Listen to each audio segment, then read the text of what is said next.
อ่ะสบายดีนี่เพื่อนไผ่เนาะนี่น้องอย่างก็เอาของเฮาเอกดังของเฮาเฮ้ยอันนี้คือน้องยังก็สบายดีนี่สบายดีซื้อจังไดก็กราบสบายดีและสวัสดีพ่อแม่พี่น้องกราบทักทายสบายดีตอนเช้าๆพ่อแม่พี่น้องมื้อนี้น้องดีกาสิมาอัปเดตเนาะแล้วก็มาทายให้พี่ๆตามรับสมเฮาเฮ็ดยังโบงเนาะที่สำคัญก็คือน้องของน้องดีได้กลับมาบ้านแล้วหลังจากที่เฮาได้น้องเนาะได้ไปเหียนอยู่สวรรณเขตแต่ว่าช่วงนี้แม่นกระทรวงปักช่วงพักสงกรานต์เนาะน้องๆก็ได้กลับบ้านเพราะว่าถ้าอยู่พุ่นมันก็ต้องใส่เงินใส่หยังนะน้องๆก็ได้กลับบ้านก็คือปีที่แล้วหั่นแหละปีที่แล้วก็คือน้องๆอยากกลับบ้านแต่ว่าบ่มีเงินก็คือจังได๋ห้องให้อยากกลับบ้านและการโทรนะบ่าวยืมเงินนะบ่าวมาแต่ว่าปีนี้ก็ได้มาอีกแล้วนะพ่อแม่พี่น้องใครที่ติดตามคลิปปีกายนี้ก็น่าสิเห็นนะพ่อแม่พี่น้องเดี๋ยวบ่เสียเวลาเดี๋ยวน้องดีสิไปหาน้องๆกันเลยนี่น้องๆของน้องดีเฮ็ดอีหยังนี่น้องดีเฮ็ดอีหยังอันนี้คนได้ไผเนาะนี่เนาะนี่อ่ะสบายดีนี่ซื้อจังไดก็น้องไว้นะเฮ้ยน้องมือนี้แต่งตัวงามเว้ยมือนี้เว้ยวันนี้หยังว่าแต่งตัวงามอีหลีเว้ยนี่เพิ่นจะเฮ็ดอีหยังเกาะนี่น่ะอันนี้มันหยังเกาะเอิ้นยังไดฮะเอิ้นยังไดฮะสะบงยังบงสากยังบงอัน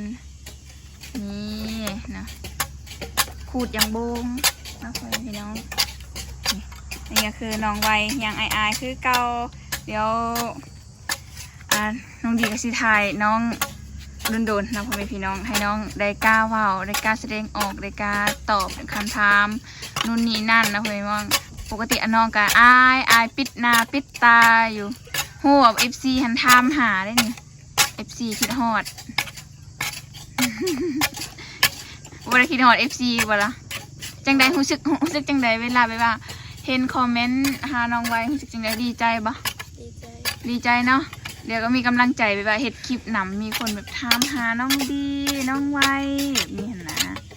พอแบบมีกำลังใจเห็ดคลิปน้ำกันโอเคเดี๋ยวไปหาคนต่อไปนี่เป็นไผ่เนาะนี่น้องยังก็สื่อน้องจอยเนาะหลังจากที่ห่างหายกันมาโดนบ่ได้ถ่ายคลิปนำกันเนาะมี FC อันนั้นได้มี FC ถามหาอยู่ได้ถามอันนั้นถามน้องจอยได้อ่านคอมเมนต์อยู่บ่อ่านอยู่นะรู้สึกจังใดแบบว่าเวลา FC ถามหารู้สึกคิดฮอดคิดถึงจังใดก็ดีใจเนาะบ่คิดว่าสิมีคนแบบว่าสิถามหาเฮานี่อันนี้คือน้องจอยกลับมาเหียมาแต่เหียนแต่สวรรณเขตเป็นบอกเหียนอยู่เหียนสวรรณเขตกลับได้จากมือเลยกับมือวันกลับมือวันออกรถได้จากโมงเมื่อวาน7 โมงยัง6 โมง7 โมงยังป้าหอดจากโมง11 โมงครึ่ง11 โมงครึ่งใช้เวลาจากชั่วโมงอะ7 8 9 10 115 ชั่วโมงเนาะขี่รถเมื่อยบ่เมื่อวานเป็นยังไงเมื่อยบ่ยังไงได้ยินข่าวว่าจังไดก็เมารถ เพื่อนบอกว่าชูเฟอร์รถขับรถไว้จากคนที่แบบว่าบ่เคยเมาได้เมาเมื่อวานเป็นบ่ยังได้สะรถเขา ล้างรถให้เขาบ่น้องจอยเหียนห้องใดก็ปีนี้ม.3 เป็นจังใดการเรียนดีอยู่บ่การเรียนก็ดีอยู่เนาะแต่ละเดือนได้ที่เท่าใดเนี่ยแต่ละเดือนที่1 ที่2โอ้เก่งแท้นักเรียนดีเด่นของนักโรงเรียนตีอันนี้นักเรียนเก่งตีได้ที่1ตลอดบ่แม่นกายเอาบ่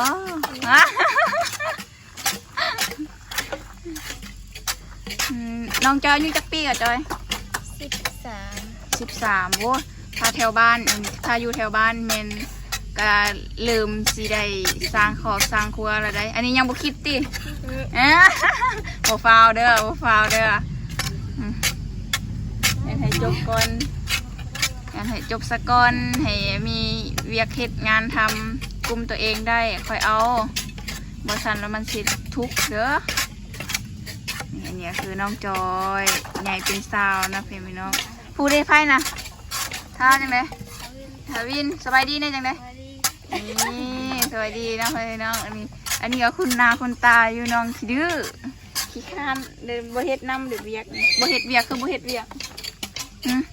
บ่วินคือบ่เฮ็ดเวียกน้ำเอื่อยนี่นางเอกของเฮานางเอกดังของเฮาเฮ้ยอันนี้คือนางเอกเบอร์ต้นๆของซองน้องดีสาวลาวซื้อจังใดก็ยัน PFC ลืมซื้อจังใดสบายดีซื้อร้อยเนาะร้อยเฮียน้องใดแล้วม.2เป็นจังใดการเฮียนได้อยู่บ่แม่นกายเอาบ่ได้ที่เท่าใดแต่ละเดือนที่2ที่4ประมาณนั้นแหละบางเดือนกับที่1โอ้ถือว่าบ่ธรรมดาเด้อนี่น้องลอยนะบ่ธรรมดาเลยเหียนเก่งเบิ่งนี่เฮ็ดเวียกก็ยังเป็นอยู่แบบว่าบ่ลืมเด้อนี่เวียกเก่านะอยู่บ้านเฮากลับมาเฮ็ดเวียกคือเก่าอยู่พุ่นได้เฮ็ดจังได๋แบบได้บ่ได้เฮ็ดเวียกเนาะอยู่พุ่นเนาะบ่ได้เฮ็ดกินนอนนะนอนอาบน้ำเห็นเนาะเป็นจังใดอยู่พุ่นน่ะนะอันแบบว่าอาหารการกินเขาเจ้าเลี้ยงบ่หรือว่าต้องออกเงินเองจะเลี้ยงมื้อนึงจักคาบคันแต่มื้อวันจันทร์หาวันศุกร์ก็3คาบแต่วันเสาร์อาทิตย์ก็2คาบอ๋อก็คือยามเสาร์อาทิตย์ก็คือเฮาพักเรียนหั่นน่ะ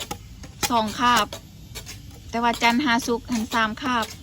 ปกตินี่ลักๆนี่เขาเจ้าเอาเมนูอีหยังเนี่ยมาเฮ็ดให้กินฮะทอดปลาวะบ่ทอดปลาหยังฮะปลาน้องปลานิลปลาหยังนี่บ่แล้วก็อีหยังอีกประมาณว่า100หมูไก่บ่เฮ็ดบ่มีกว่าได้ไก่ส่วนลายเป็นไก่ส่วนลายปลาแล้วก็ไก่กินอิ่มอยู่บ่แบบว่าได้กินแบบคนหลายได้กินอิ่มอยู่บ่อิ่มอยู่บ่เขาจะแบ่งเป็นกลุ่มบ่เป็นกลุ่มละ5คนกินนำกันเนาะหลายคนม่วนอยู่เนาะเคยบ่แบบบ่พอกินเคยบ่แบบบ่พอกินก็บังคับเคยบ่เคยอยู่นอนเดห้องนึงแล้วมีจักคนบางห้องก็13บางห้องก็14บางห้องก็12คนเป็นเตียง2ชั้นบ่เคยตกเตียงติบ่เคยเกี่ยวเคยตกเตียงซะดอกเคยได้แบบรุ่นแบบเอื้อยเฮียนน่ะนะมีหมู่แบบห้องเดียวกันนี่แหละตกเตียงเอ้าทางนั้นล่มดื้อหลายบ่ลินรถน้องเคยแบบตกเตียงแบบโอ้ยจนแบบว่าเข้าห้องหมอจังได๋แบบนอนกลางคืนแบบนอนพลิกแล้วก็ตกเตียงซื้อจังได๋ก็ซื้อพรสวรรค์ผู้หญิงนี่แหละนอนตกเตียงระวังเด้อนอนสั้นเทิงเด้อตกเลยนะลอยสั้นเลยสั้นลุมนี่อันนี้ก็คือน้องยังกะสวัสดีสวัสดีซื้อจังไดก็ใจซื้อใจอันนี้ก็คือPPFC ก็ได้เห็นแล้วเนาะเพราะว่าน้องดีก็ได้ถ่ายอัปเดตให้พี่ได้เบิ่งแล้วว่าน้องใจหันได้กลับก่อนหมู่เลยน้องดีก็ได้ถ่ายแล้วเนาะแต่ตอนนี้เห็นช่องสาวนี่กำลังหากมาก็เลยมาถ่ายให้อัปเดตให้พี่ได้ติดตามรับชมน้องกันอันนี้ก็คือเวียกงานหลักๆของเฮาก็คือได้ถากยังบงนี่แหละถากยังบงพ่อแม่ที่เขาเจ้าแบบปลูกตอนน้องดียังน้อยน้องดีก็จื้อได้แต่ยังบงอันนี้ก็10 ปลายปีแล้วนี่เมนเขาเจ้าก็ได้เฮ็ดเนาะนี่อันนี้แหละมาถากยังบงนี่แหละมีเงินไปโรงเรียนคันซั่นก็บ่ได้เงินกลับไปโรงเรียนได้นี่ อืมน้องใจการเฮียนก็ได้อยู่เนาะใจเนาะการซัมมูคือกันซัมมูทั้งคู่แล้วเนาะได้เนาะฮะนิดนึงว่าสั่นได้อยู่เนาะเฮียนได้อยู่แต่กี้หันน้องใจหันเฮียนอยู่บ้านเก่งได้ที่หนึ่งตลอดแต่ว่าพอมาย้ายอยู่สวรรค์กับแบบคนกันลายในโน่นนี่นั่นเฮาก็ตื่นเต้นกับการอยู่ในเมืองเฮาก็มีความยานในนั่นก็เลยการเฮียนอากาศศิลาศาสตร์ในน้อยนึงแต่ว่าก็ได้อยู่ได้เท่าไรได้ที่เท่าไรเนี่ยที่10เดี๋ยวปีหน้ามันต้องได้เลยปีหน้าสู้ๆอันนี้ก็คือภาพบรรยากาศของท่าเฮาพ่อแม่พี่น้องมื้อนี้แมนฝนตกแนมนี่มันก็อาจจะเหนียวเนี่ยพ่อแม่พี่น้องนี่เห็นว่าฝนตกตั้งแต่มื้อคืนล่ะแต่ว่ามื้อนี้ห่อนเอาได้มื้อนี้น้องไวกับอารมณ์ดีจักเป็นอีหยังอารมณ์ดีกระดักกระดอนี่คือ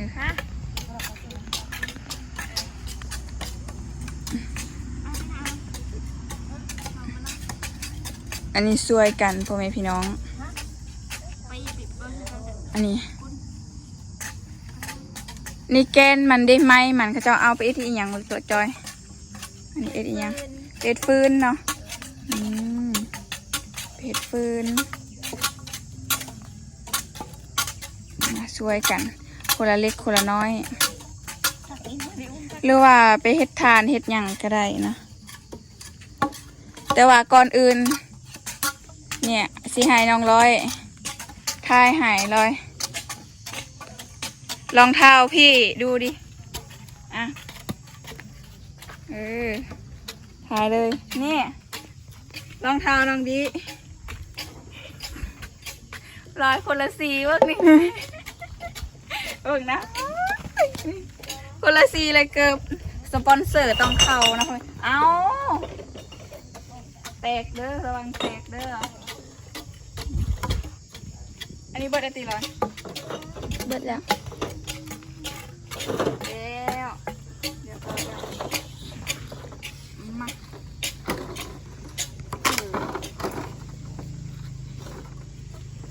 นี่พี่น้องอันนี้ก็คืออาชีพหลักๆของเราถ้ายามบางๆกับโมเมนต์ว่างเนาะถ้ามือใดที่เราบ่ได้ไปใส่นะเราก็สิถักยังบงที่นี่เลยเราจะบ่ได้จ้างนะเพราะว่าจ้างมากับบุคุ้มดอกพี่น้องก็คือที่แบบเราหัวแหละว่าเขาใช้เวลาเฮ็ดก็10 ปลายกว่าปีค่าหักค่าจึงได้ค่าหักค่าขายเฮ็ดนี่เฮ็ดนั่นนู่นนี่นั่นจะเบิดไปหลายนะ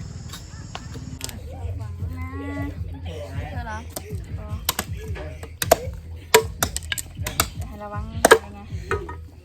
นี่พอพี่น้องหลังจากที่มื้อเช้านี่น้องดีก็คือได้สัมผัสน้องๆไปแล้วก็ไปคูดังบงนะตอนนี้แม่น้องดีก็คือใส่งานน้องๆอีกแล้วก็คือส่วนน้องๆนี่มาตัดทอนลำมันต้นก็คือสิไปแซมเนาะส่วนพูดที่น้องดีเคยได้ทายนะอัปเดตเนาะว่าส่วนน้องดีหันมีแบบว่าลำที่มันตายเน่แล้วตัวมันยังบ่ตายหาก็สิแซมไว้เพราะว่าช่วงนี้มันมีฝนในเทื่อนึง2 เทื่อได้2 เทื่อนะฝนตก2 เทื่อตั้งแต่น้องดีปลูกก็คือได้3 เดือนละ4 เดือนละแต่ว่าฝนตกหัก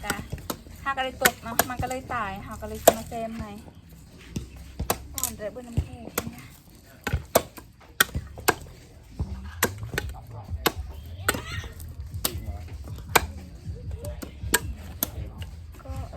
ก็ไก่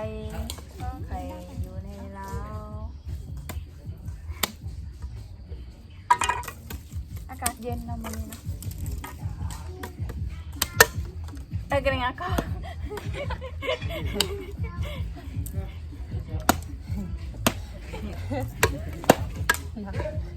เยอะแกมาทำไมเจ๊ต่อให้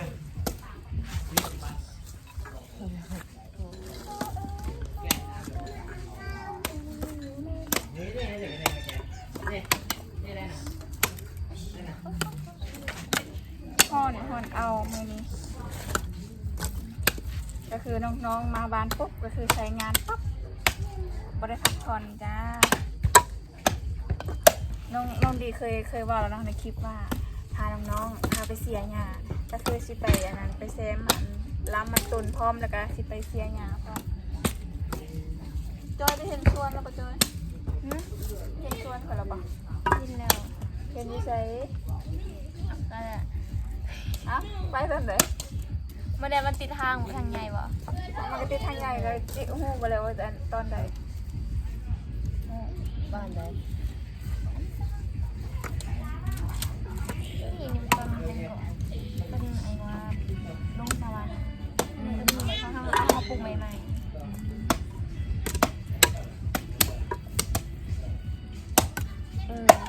เมื่อตอนใดก่อนเดือนใดก่อน ๆเมื่อเป็นหนึ่ง เพราะว่าบุกเบิกตอนเดือน12เด้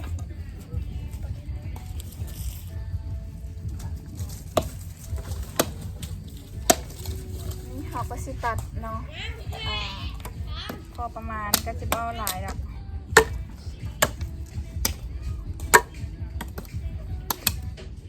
แต่ว่าน้องร้อยก็คือไปถากยังบงญี่ปุ่นไปถากยังบงยังอยู่เนาะ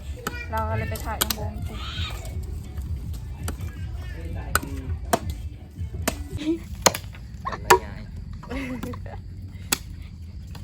บรรยายเลยตามความเข้าใจ ตอนนี้แม่น้องดีก็คือสิให้น้องๆเนาะเป็นตากล้องถ่ายและการบรรยายภาพบรรยากาศที่ถ้าเราแบบเบียกเนาะเอาเลยไหมน้องไวกับน้องเลยมาทำงานฮะเอากล่องไอ้ปุ๊บป้า เร็ว ดังไปเลย นี่ตอนนี้แม่นเฮาก็ตัดอันโทนลำมันต้นเนาะภาษาพวกเฮาจะเอิ้นว่าเดี๋ยวนี้ภาษาบ้านเฮาภาษาตะโอยก็สิเอิ้นว่าจังได๋กออ่ะกองกองตัดอันนั้นโทนมันต้นลำมันต้นเห็นบ่ถึกแล้วอาจจะประมาณนี้อ่ะบรรยายประมาณนี้ค่ะโอเคไปไว้ซะ ผมจำเต็มม่าน อันนี้ก็คือบรรยากาศน้องพี่น้องอันนี้ก็คือน้องๆช่วยกันเห็ดเนาะคนละไม้คนละมือคนละเล็กคนละน้อยตอนนี้เมนกับพี่คามปูมันก็น้อยเลยอันนี้เพราะว่าน้อยเพราะว่า บริยังเฮ็ดได้ถือบังคับ อันนี้ทางเราบังคับเนี่ยเนาะอันยูนะเดี๋ยวสบายหลายนะไปยูสวรรค์ผมไปสัมผัสผู้ใหม่ผมมาใหม่ๆเลยนะเป็นยังไงการเดินทางเมื่อยวะแบบนี้นะคนดังจากสวรรค์นะเพจห้องเพลงดังอยู่ห้องเพลงเอ็นวูนันดังอยู่ห้องเพลง เอามาแต่ใช้ ฮะ เอามาแต่ใช้ว่า เอ ปา ตาน เอตาได้ส่งในเบิงเด็ก โอ้ย อันคาราว่ายอกเราอ่ะโอ้ยให้มันแบ่งกันคนอื่นห้องเด้อมันไปห้องคนเดียวได้คุมไม่คนเดียวใช่ดังไงเลยแกโอเคอันเตะตะเติมเตะอันอ้อยอัน โร่ยาตะ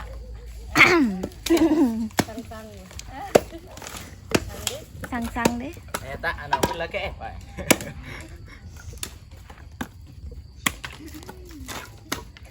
คนไทยคิดเหยียบ หัวจอย เหยียบ กำไผ่กันมึนคันกองอ่ะเหี่ยวคันมึนกองปุ๊บนะเดี๋ยวไปนี่เดี๋ยว ไม่ต้องคุยกัน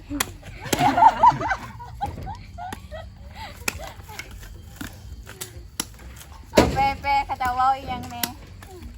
อ้าวเหรอ เฮ้ยนะแม่มาแต่สวรรค์บุ จำบ่ได้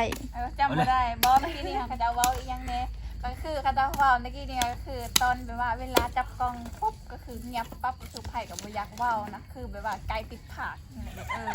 ไกลเงาหันนะ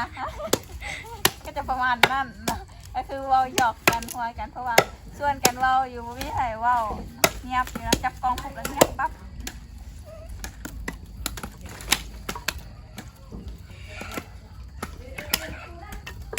นี่ไก่มาแล้วไก่เนี่ยกินตรงไก่บ่ ไปเลยกินต้มไก่ไอ้ยอ ยัง กระดับระวันเรียบเรียนนั่นไอ้ไทยมาไหว้มือดิ